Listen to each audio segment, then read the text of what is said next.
Welcome back to the LEC, and I am joined by Mikyx after XL defeats Astralis on the 6th week of LEC.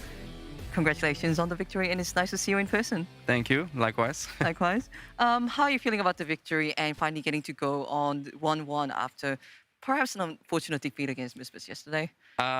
It's quite a relief, especially because Astralis beat Rogue and Fnatic, so it was like a bit scary to go up against them. You never know how insane they're going to be on the day. Yeah. But yeah, it was quite a long game. It was pretty back and forth, but I felt like we were pretty ahead. Well, especially top side.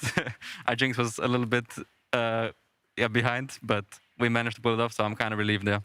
Yeah, it did look like your bot lane was being a bit targeted throughout, especially in the early game. But with your Thresh performance, you did have one key player of the game. What can you...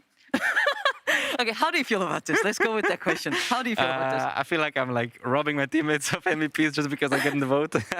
It's kind of crazy because I didn't think I played very good. I think my top side was completely smurfing this game. But yeah, I mean, I appreciate it, guys. I guess perhaps it's the narrative, but overall, many people have been paying their attention to the development that XL has been seeing ever since you have joined the team. I recently had a chat with Makun and several other people about this development, but from your perspective, how has it been going for you? Can you also notice the growth that XL has been seeing that people have been commenting on?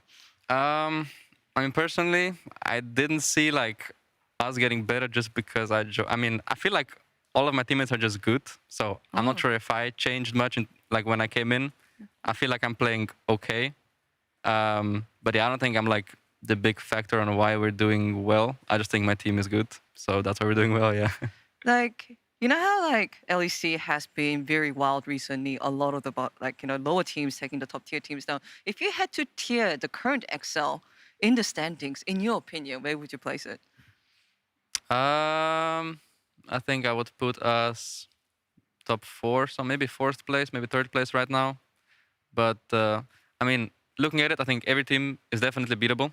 So yeah, I think by the end of the splint, we could even aim for 1st. I think right now we're around 3rd, 4th place, but yeah. Oh, exciting, because I did borrow this from Nightmare. I'm just going to show it to the camera over here. This is definitely not a Death Note and a totally normal notebook. And I did go through it and I saw a familiar name like Wonder and Perks and Krebs, and maybe they have something in common. I'm not sure, but also when I try to connect the dots together, I do realize that you'll be going against G2 in a week or two. So how do you feel about that matchup? I have to ask you. Yeah, I mean, that's probably one of the matches I'm looking forward to the most, just because I play my previous organization and Caps and Yankos.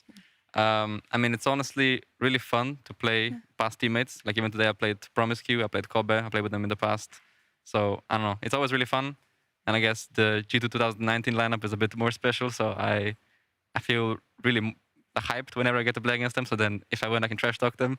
And so far I have a pretty good track record, so yeah, I think G2 is going down next year. Okay, well, I'll keep a close eye on this notebook and see just how much of it does come true. Thank you so much for the interview. Appreciate it. Thank you. And I'll send it over to the host for a pre-match of BDS.